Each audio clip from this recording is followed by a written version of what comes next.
What is up, y'all? This is Austin Pegram with the Fitness to Fit You podcast. Hey, it has been a while since we've done an episode. We had an event back in April of this year. It was the Women's Wellness Retreat. If you listen to a few of my previous episodes, then you know that was very time consuming. And we had a bunch of medical professionals on the podcast leading up to that event. Following that event, you all, I received word that I would now have a space to move my gym / brand into. And so we've been tackling that all the way up until we were able to move into that space on the 1st of July. Okay. Fitness to Fit You studio is in the lower Brownsboro Road area. That's 2407B Brownsboro Road. Okay. We are all in there and ready to go. We've been there for 1 month, y'all. We're just going to keep on growing. But now that we have the time and the availability, I am happy to say it's going to be fun to record. Okay. I've got today my cousin with me on the podcast, and clearly his little one is there too. Mr. Justin Baker, my man. Introduce yourself. What's up? I'm Justin Baker. I'm Austin's little cousin. I'm pretty unfiltered, so I'm not sure what I'm allowed to say here, what I am allowed to say. But he's invited me on to, I guess, promote my podcast and his, and just chat, just talk like we used to do. Yeah, man. We're just gonna talk. I mean, I've had a few conversations with people, like a couple months ago, a few months ago, like leading up to the reinvention, rather, if of my podcast. And the Fitness to Fit You podcast is great.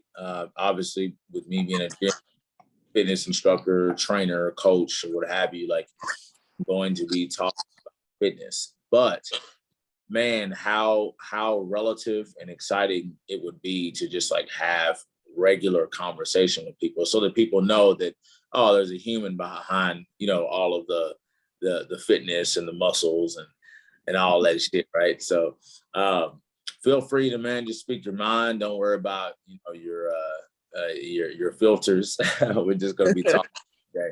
But Justin, so you mentioned your podcast, dude. Before we even get going with station, tell me a little bit about your podcast, man. So what are you trying to get launched here, dude? Well, my podcast is basically like just a way to fill in on my YouTube channel that I'm trying to start.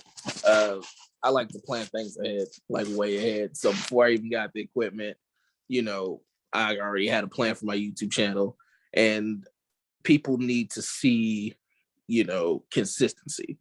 So with the consistency, I was like, all right, maybe I can put my unfiltered thoughts out there along with my friends and whoever I invite on. Me and my buddy actually started a podcast called What the Niche. And that was just like kind of a little offset of it. And he, what he does is he invites different people from all walks of life and just talks to them about their professions, like priesthood. And, he provided a professional hockey player on not too long ago, a professional director, things like that. And then me, I just talk about like everything with my buddies. You're going to see the same faces on there on my podcast. You're going to see the same people, or at least a rotation of them. And then we're just going to have, good little time chatting it up, talking about our unfiltered thoughts, because we have a lot of them.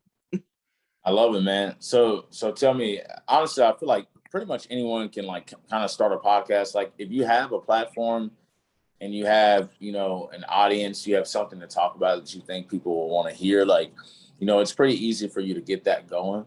In terms of your YouTube channel, man, like what's your vision? Like what's your goal on that YouTube channel? Because I've heard people like, honestly, I follow a ton of people, but I mainly follow like a ton of fitness people. So with that regard, like their fitness or their YouTube channel, it was created with intention of providing, fitness related, nutritional related education, right? So, it almost came as like a secondary thing. Like they were doing this big thing And then the YouTube channel was just another resource to reach people, right? So, but for you though, it seems like that's going to be, a part of what you are primarily doing. So I'm interested, man. Like, tell me a little bit about what this YouTube channel is going to be. What's the inspiration, all of that. It is. So I want to be a director. I've been hollering about this since I was in middle school. I have things written down that I have not put into action. And then when I first freshman year of college, I started actually trying to put it into action. I met people, I met actors, I met people who knew how to work a camera, and then we tried actually trying to shoot short films. Now, failed miserably because we all had different time schedules. I had no money to keep them there on my time, different things like that. So, I had to find a way to get for people to see my work. Whenever I start to make it, I want people to see it. So then that's what the YouTube channel was gonna just start out and be about. So short films are gonna be on there, but I definitely wanted to use the platform to try all my other different ideas and things that I wanted to try. Like I remember coming to you about a segment that I wanted to do called Pro by Month, where I actually try to compete with a professional in different walks of life for a month, and I try to repeat what they do. So whether it's like a skateboard trick or whether it's a poker tournament, something like that, and I lose a bunch of money, whatever, a whole month to attempt to be like that professional in any kind of way I can. And then that was going to be a segment.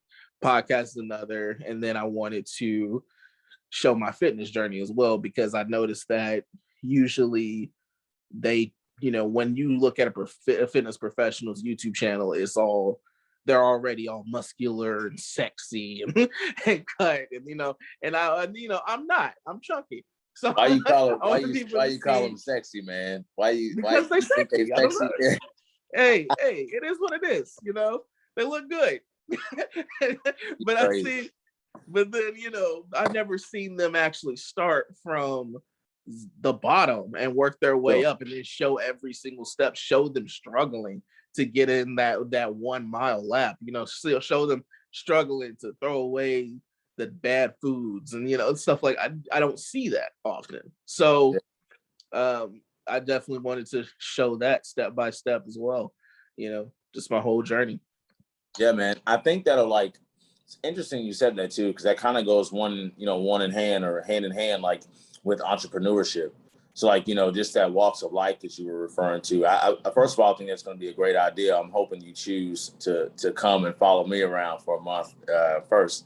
But yeah, man, like when I think about entrepreneurship, I've had a business coach before, my current, coaching program, and it's like all these people that have been coaching me, they already are in a certain spot in terms of their business and their profession and their success. Exactly.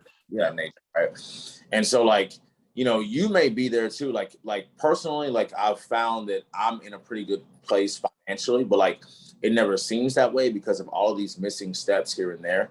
And it just feels way more chaotic, And so, that's where those coaches come into play. They've got that business intelligence, because I didn't have that. I graduated with economics and anthropology. I got out of school, floated around the jobs. And so I wanted to learn how to personal train. So for me, I didn't have that business intelligence. So that's what I'm receiving from a lot of these people. But these people already have it figured out. There's not one person I've come into contact with that is online, marketing themselves as someone who's going through the struggle now, who wants to go through it with me type stuff. You know what I mean?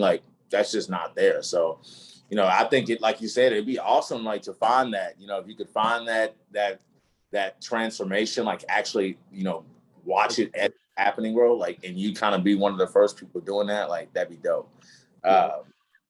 Yeah, man, that's going to be a pretty cool idea. So we'll have to try to find a way to set that up. But yeah, man. So I guess, outside of all the professionalism stuff, a big part of why I wanted to have you on, just kind of introduce you and stuff like that. And I think, we can, us trying to just get your word out there and stuff like that. People are going to be listening oh, who's this Justin Cat? And, down the road, when you get your stuff rolling, it's going to be pretty cool. Have an easy little segue to get into it. But, I definitely want to talk to you about a little bit of fitness and then just kind of talk about life, man. Because, we're two Black individuals and, we have white, partners, what I'm saying, in life. So like already had a pretty, cool amount of things to talk to you about. So, but dude, I wanted to hit you up first with the fitness aspect because that's number one for me. So like, tell me, man, what's your fitness life looking like? I've found that a lot of times that people have like that structure in the way of exercise and things of that nature, that some of those other things professionally, occupationally will kind of fall in line. So tell the people, man, where you at on your fitness? What you doing out here to move around? I'm down here. I'm low on fitness. Low? I think I started like honestly, I've been off and on with it. Like my whole life, I've been kind of my weight's been fluctuating. Usually I'll go to the summer with my dad, and he's a bodybuilder, and he'll train me for the summer, and I'll come back like, and I'll look good, and then I'll just ruin it again. And then I had he's like my best friend, but I call him my brother, and he used to play for U of L, and he trains me too. And then what I'll do is I'll work out with him, and we'll do some crazy workouts, and then I'll drop again. And then I've noticed that I just don't have the time anymore right now because I'm about to switch jobs. I'm trying to earn my CDL. So with that, they have a physical that I need to pass.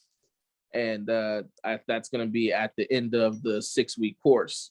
And so my fitness goal right now is to just lose weight as soon as possible for 6 weeks straight. And I'm going to be working a lot with my older brother / friend and myself and my wife. She's actually helping me out in this endeavor. So what we're going to be doing is after work every single day, we're going to be hitting the track, making sure that we eat right. We've actually stocked up the fridge with some pretty good things, cooking every meal, not going out. And this is like something that we just started yesterday. So yeah. Well, man, and I think you're speaking to a lot of people right now. There's always these like highs and lows and ups and downs when it comes to just movement and structure in general. But I think at the end of the day, like it's always about motivational. First of all, like what are you learning, and are you learning tools that would allow you to sustain that in the long run? Because if we're not, then that's where you get a lot of those fluctuations and stuff. But a lot of times, man, it's also just about like motivation and willpower. Like it's truly something that you're motivated by. You know what I'm saying? So tell me, what's like motivating you to get on it this time around? So like I said, I'm trying to earn my CDL. That's a big motivation. I'm trying to earn like big bucks now. They make these truck drivers around here, they make $100,000 like starting outside the gate. And I wanted to use that money to shoot my YouTube channel, to actually put myself out there. So, that big pay bump, no longer living paycheck to paycheck, having the extra money to just kind of to flaunt it out there and get cameras and lights and all this other different stuff is actually kind of motivating me to do it. That, and I want to be around for my little girl. She's actually getting, she's getting bigger, taller. She's running around the place. She's talking more. I want to be able to chase her around the playground. You know what I'm saying? So it's a big motivation. You don't really think about that until you actually start to see them moving, and then you're like, oh, okay, wow. Yeah, man. Because right now, like at a certain age of the kid's life, like it's still about you, right? Like it's still about like what your struggle is like walking up your own set of stairs, what's your struggle like walking down the street. You know what I'm saying? Like it's all about you. But the moment you start chasing them around, and because they're up and they're moving, and it's more about their movement, and they got energy. Them kids got energy for days. Yeah, reality hit me pretty tough. A few days ago, we went out. The heat index was like 100.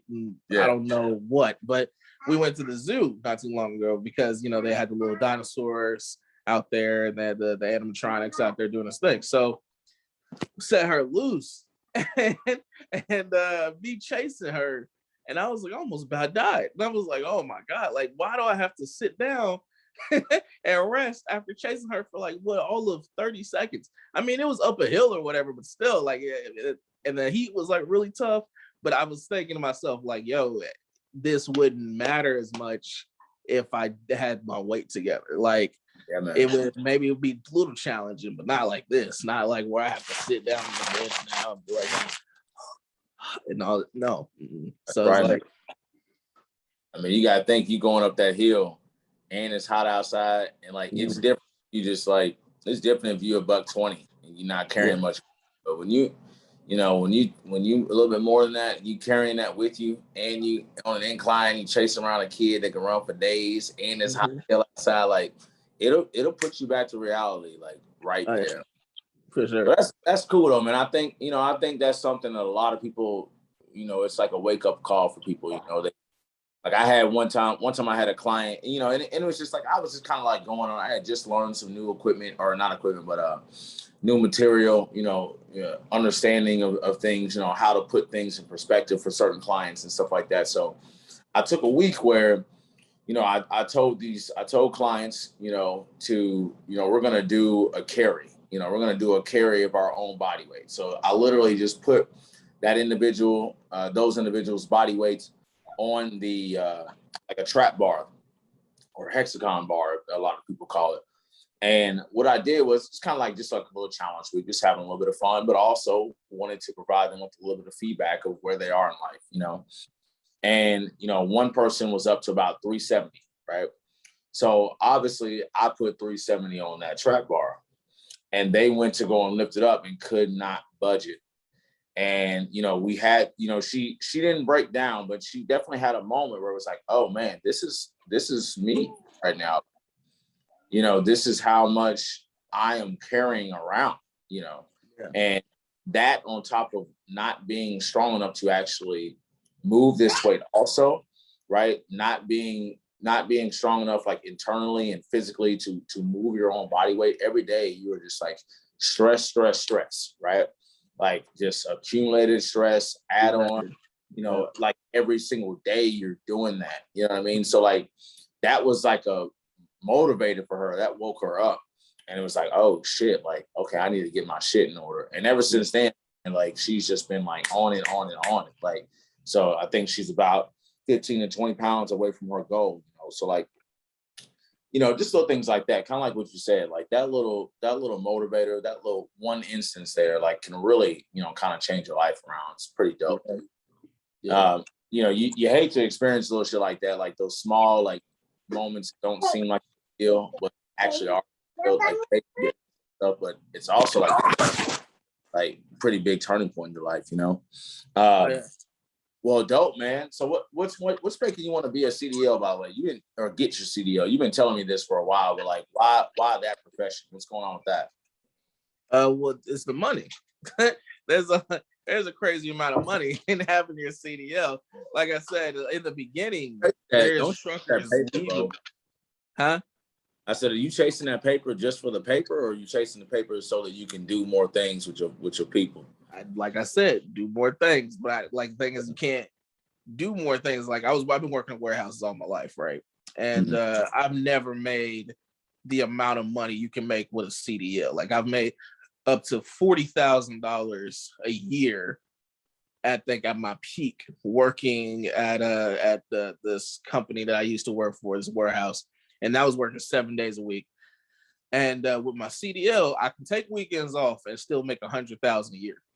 And like I said, with that money, I can get my YouTube channel started. I can get my dream started. And then my dad wanted me to take over his business because he started a trucking company, and that's in Georgia. And Georgia right now is like the mecca of film. So like there's a lot, like it's almost like Los Angeles and New York as far as film's concerned right now. It's bumping. So what I was going to do is I was going to take my money. I was going to go over there, and then I was going to network with some new people and learn, with the things I've learned here from Louisville, all the networking and all the friends I made here in Louisville. Now I have about a year to go. So I'm going to be doing a lot of projects and things around here in Louisville, for this whole year, and just really just kind of work my ass off before I head to Georgia. That way, when I go to Georgia, I probably will already have a platform, Right. and then, keep going with that. So Okay. definitely that was the motivation behind it. That's why CDL. That's why, money, and then using that money to do what I want, do what I love. Man, that's good. I only asked you that question just because, like, obviously whatever you do, whatever you doing, get your paper, do what you do. But I was watching something the other day. It was like a Dave Chappelle skit, and he mentioned, if you're looking at life, through this, scope of money, you'll miss the big picture, and in that moment, I was kind of also dealing with a couple of mental things myself, like with regard to where my with my business is going and stuff. And I realized that the coaching program that I'm currently using, there's this huge push to make more money. You know what I mean? Which is great. Like, don't get me wrong, like, end result of making more money, you can hire more people to do more work for you, and you take a step back from working, putting on all the hats of your business. But it was so driven with the money and less about, like, trying to maintain and create the community that you love to create with your people, and the personalities and the behaviors that you like to bring in, and things like that. Like, it wasn't so much about creating this space. It was more about just getting money. And so I was kind of dealing with that. And then I heard Dave, and I was like, man, like, that's so real. But it makes more sense, especially if you have something, especially if you have something like what you have, like, you're trying to start this thing and you need resources for that, right? So, in order for you to get those resources, it's going to be about taking the next level up in terms of making as much money as you can, or your occupation, career, that is, so that you can eventually start putting more time toward those things that you want to do, your videography and your filming and things of that nature, and then make that your full time, So it's all like steps. I love that you got that clear vision, man, because there's a lot of people out there that don't, and it's just about I did honestly, I didn't have that vision for a while. It literally took 2.5 years of wasting my life at that warehouse to understand that, hey, that I need to not only just make money, I need to actually love my life and love what I do. Yeah, bro. That's so real. Like, because, like, leading up to before I was doing fitness, like, I think, like, man, I was working a bunch of jobs. Like, I had jobs that were really great. I had jobs that, could have been really good for me, but, like, there was just no happiness in them, like, none. So, like, I mean, the most happiness I got, I will say, before fitness, I got a ton of happiness with coaching my middle school soccer girls back at Brown, which was great. It was cool to go back to my old stomping grounds and, like, where I learned things, and to be able to give back to those young women there. And then, when I got to pro rehab, to in the rehabilitative scene, that was great. Those were the two times I felt like, all right, I really enjoy it. But I never started to love life until I started doing this for me, and for my family, like, building that legacy, so that one day, kind of like what your dad wants to do with you, like, one day, like, my kids gonna be like, man, my dad, like, has created this crazy, like, environment, and I really love what he's doing. Like, I want to take over that business. I'm gonna be just like him and take over that business. I don't want my kids to be like me per se, but I just mean, like, they are gonna have the same love for movement and love for people, and trying to change people's lives and create relationships. And maybe one day they'll be like, you know what? Fitness that fits you, that's mine. You know what I'm saying? So, like, little things like that, bro. Like, I just love hearing that shit. Like, I'm glad you and your father have that communication. You've got that vision, and it's gonna all come together one day. That's dope. I'm switching gears a little bit here from the professional life, man. Want to talk to you. I know I kind of touched on our blackness, and just relationships that we have with our partners. This is a big old switch for those of y'all listening. I know I had two things I wanted to touch on that, that was just our professionalism and like where we're trying to go in life. And then, our blackness and stuff, so like definitely want to touch on those two things. There's not always a ton of great transition between the two. So we're going to make a row. But yeah, man. So like the reason why I even wanted to talk about it, a lot of times, like, I don't know about you, but like growing up, like I've always wanted to talk to somebody about this. Like growing up, it's gotten easier and harder to, I guess, manage my relationship with white people that are not of color. Obviously, I've got a ton of friends, gay friends, straight friends, females, males, them and them. Like I've got all of these friends, and a lot of them are white. And I've got a ton of black friends too. And I don't have anything against my white friends, but man, like I can honestly say that the times where I've felt belittled or spoken down to or censored, like it's always been by a white person, Mm-hmm. And so the other day, somebody brought it up to me. It was like, well, why do you, I tried to have this conversation with someone, and they were like, well, why do you date white women then? I was like, look, I date everybody. I just happened to find a white woman that was for me. You know what I'm saying? She just happened. So like, that's just kind of how it goes. If I can go on and on about my history and my past and how there's been all colors of rainbows, what I'm saying, hanging out with me. But like, right now and, forevermore is the plan. I will be, with a white woman. Right. And so I always think about that. Like, why is my relationship, like, it makes it for a very weird dynamic, right? Like an internal, I guess you could say complex, between white people when you love one white person so much, but like, and their family too. You love them and their family, and but then you understand that this dynamic between you and the rest of the world, those white people that you don't necessarily know and love, like they might not always have your best interest in mind.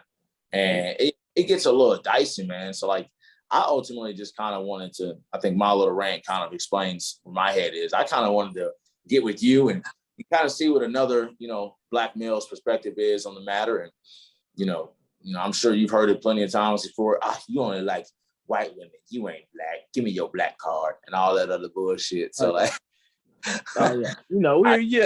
basically like all the time. Yeah, you're white. Yeah, all that stuff. I've heard it all. I'm a part of.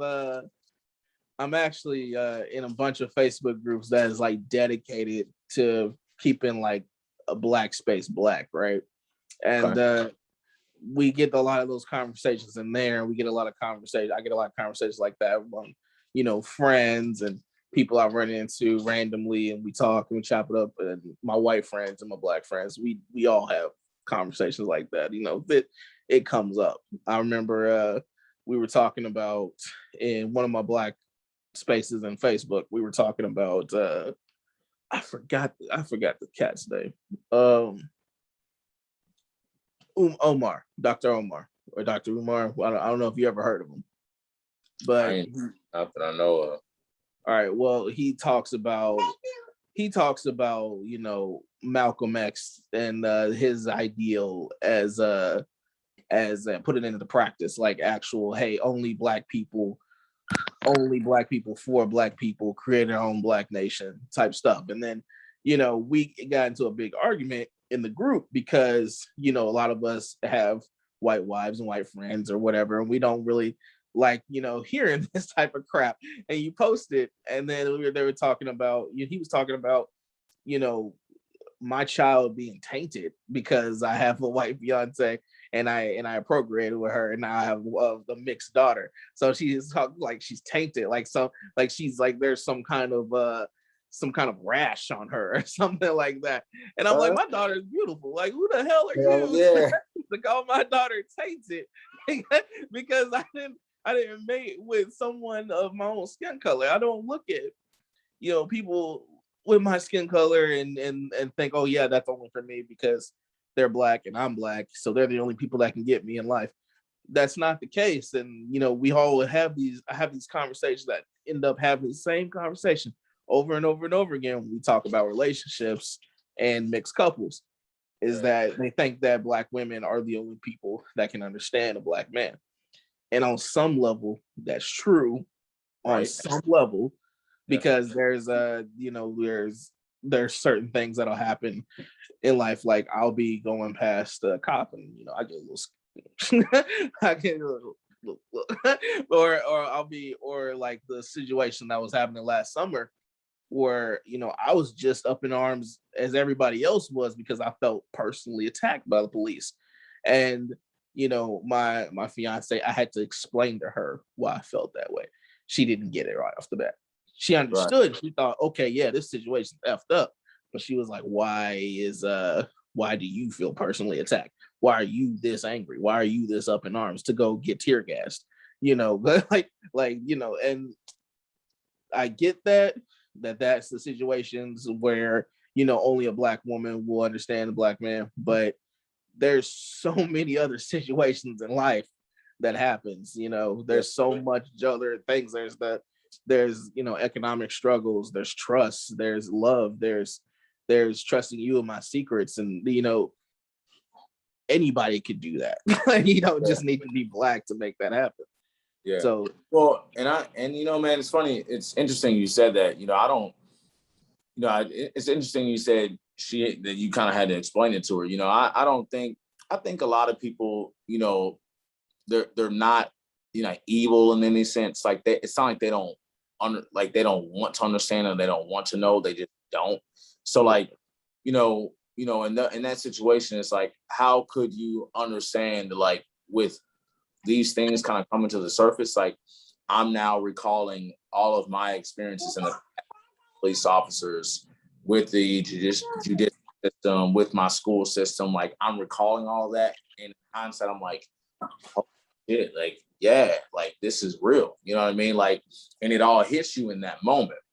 And so part of that whiteness, I think, that I guess when I say privilege, I'm referring to that whiteness, right? Like they don't quite understand that because they haven't lived that also, Right. At least not in the same. I'm not saying people don't, experience adversity or trials in their life. Everybody does at some point. I think it's just different for a lot of people, obviously. But it's also interesting you say that, because Becca like had a different, response, man. Like she, I think Becca's kind of got a little bit of leverage because she went to school for environmental studies, and this was a lot of the work practice that she did in school. And so she spent a lot of her time in these communities in Greensboro, like really like working with, activists. And, I sometimes I feel like she's like an anarchist in disguise. I don't know. She might be somebody, she might be kind of using me to get closer or something, Oh, I don't know. I'm just playing, but but like oftentimes, man, she'll notice things before I do. Like I've got she and I kind of initiated, in some weird ways, depending on your morals, you may say less than ethical ways. I don't look at it that way. We love each other, but the people that, were initially involved with her, they were all white. And when I got involved with her, it was kind of impeding on their relationship with her. And so, or his relationship with her. And there were a group of friends that were all white, affiliated with him. And so when I got involved with her, it was this huge problem, this big deal, right? And we're no longer friends, at least not to the capacity that we were. And I was the bad guy, But later, like years later, I found out that within that group, out of the 3 or 4 white guys that were friends, one of those white guys had also dated her. And, there was never any bad blood with that group, when it came to them and themselves. They were all cool with each other, still best friends, no problem. The fact that multiple people in that group had emotional relations with Becca, like, was irrelevant. They were all cool. But when I did it, it was like, oh man, that guy's a bad guy, And like, I didn't even really recognize that. Becca's the one that pointed that out. You know what I mean? So little situations like that, that's also what kind of gets me when people say like, you need a black, you know what I'm saying? Because they're going to understand you more. You know, they might understand you more, but I also know that my white fiance understands me clearly, you know, and we've got a relationship and we're working on it. We're growing together and as we, you know, develop in our lives. And, you know, we'll have to have conversations every now and then to help each other learn more. But like, she's right there with me. And it's not to say that black women don't understand us even more. You know, it doesn't always mean that they have to be our partners. You get what I'm saying? Like, Right. I have black women in my life that understand me and talk to me and that help me, you know, and feel me. And we talk about it together. And like, that to me is great. Like, that's a relationship I don't want to lose. You know what I mean? Those relationships I wouldn't take back for anything. That doesn't mean they need to be my partner. Now, I think it's just such a weird dynamic, man. It's like on one end, you're like, you know, kind of mildly pissed off and upset with the white people in the world treating you a certain way, but then the black people in the world are treating you a certain way too. And it's just like, yo, what is like, where's the happy ground? Like, why can't we all just be what we are? You know what I'm saying? Yeah. It's crazy. It might be one of those things that just kind of never changes. I think there's just so many like, you know, so many like historical issues that like it might be hard for the two races to like kind of, you know, I mean, let's be real about it. Like, America was built on the backs of black people. So I understand. I'm not saying I don't get it. I understand. You know, it was built on the backs of blacks and stolen by other people or stolen from other people of color. So it's like, you know, that's dope, bro. Well, yeah, I mean, I'm glad that you said that because that speaks on a lot of pretty cool things for sure, or interesting things, rather. So that's right. You and I were we went to the couple of the protests last year. I do remember my eyes being a little bit watery from that tear gas. I was choked up tough. It was rough. Yeah, man. Yeah, I tell you, mouthful, but yeah, it's hard, man. I'd like to talk to you a little bit about the dilemma you feel in the world too, because like, you know, I personally feel like while I would love to be a bit more active with that, like it's kind of the same cycle that's been going on for most black men and black women's lives. Like, you got to keep living and you got to maintain your happiness and you got to take care of your family and make a future for yourself. So like, it's hard to like, you can only, you know, allocate so much time to, you know, doing that, to being as involved with that as you'd like to, because you still got full-time responsibilities over here, you know. And I guess that's where things get lost in the mix, you know, because you want to do this, but you also need to make sure you got a place to eat at night. You know what I'm saying? So it's like, I think that's just part of the American system and how they set it up, man. I'd like to know a little bit about like how you feel about it. Well, yeah, I mean, I actually have a couple of friends that are full-on activists like that, and they're constantly fighting for black rights, and I feel them, but it feels exhausting to me. But I understand, like, I guess it depends on the level of passion you have for it, because they're constantly, every post, everything they say, everything that comes out of their mouth is constant black activism. One of them actually has a white wife, and he's like that. And you know, and he also runs business, and he also has he has a nonprofit business called Children Shouldn't Hunger. You know, Leo Braddock. I don't know if you ever ran into him or heard of him. You know, his name kind of gets around Louisville pretty often. But he's one of those people that are like definitely woke and constantly speaking about, you know, changing things, like with education and with everything that he knows. Like, he spits it out so elegantly sometimes, and it just kind of, I guess this is just, it's a lot of practice. Like, he's been doing it for a long time, so then it just comes off real easily. Like, white people love him, black people love him, and then like he can just sit there and talk to anybody for about 5 minutes, and they'll be like, oh, you know what, I need to just listen to you for an hour. Like, we gotta just chat. Like I gotta pick your brain, sir. And I love introducing new friends and stuff to him because for that exact reason.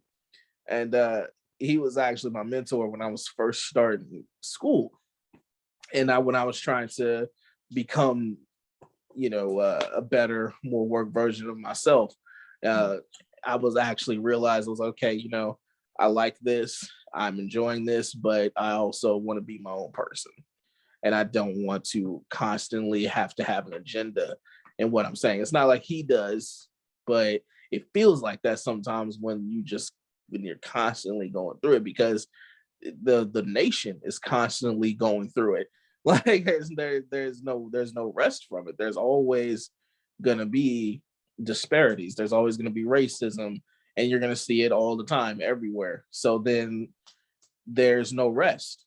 So there's no rest between what your activism or his activism or any of my other friends' activism. Like, because it's constant. It's in constant motion, and you just got, either you have enough passion to keep continuing to promote Black excellence and in that fashion, or you can go another route, like with Issa Rae, one of my favorite directors and creators. I don't know if you heard of her, but they asked her at the Emmys one time, hey, who are you rooting for? Like, if you couldn't win an Emmy today, who are you rooting for? She literally said, I'm rooting for everybody Black.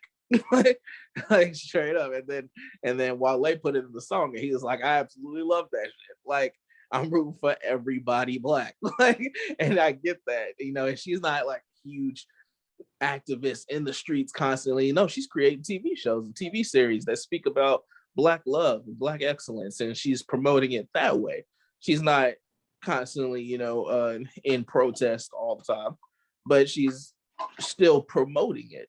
And I think that's kind of the type of promotion I want to do. I don't see myself always protesting, always getting hit with tear gas, always going to a racist to have a conversation, because the thing is, I don't have enough temperament to talk to a racist constantly and try to change their mind. Like, I'm gonna punch you in the face at some point if you continue to get on my nerves.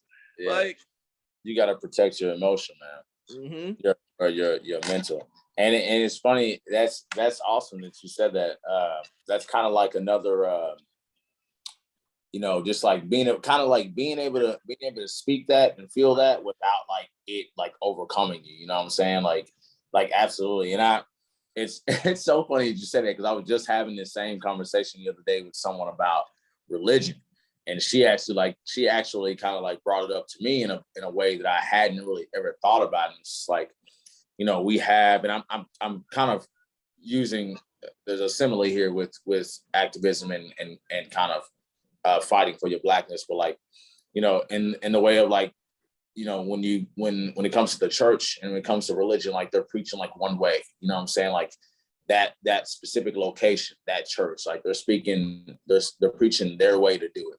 And so like when you do things a little differently, but you still feel the same way they do, that you just do it differently, like it's seen as like, no, that's not how that works. Like, and you kind of become oppressed in that sense. You know what I mean? So like, the church is oppressing you, or they're trying to convert you to do things the way they do, because you're not doing things the way they do. And it feels like there's no place in this world. It feels like there's no place for you to believe in God or approach spirituality or praise in the way that you like, the way that works for you, because there's only one way of doing it. And if you don't do it that way, you can't do it at all, And that's kind of how it feels sometimes. It's like, you either be with a Black partner, or you doing something, or you're not doing it right. You either be here all the time on the streets with us protesting, or you don't really care about Black lives.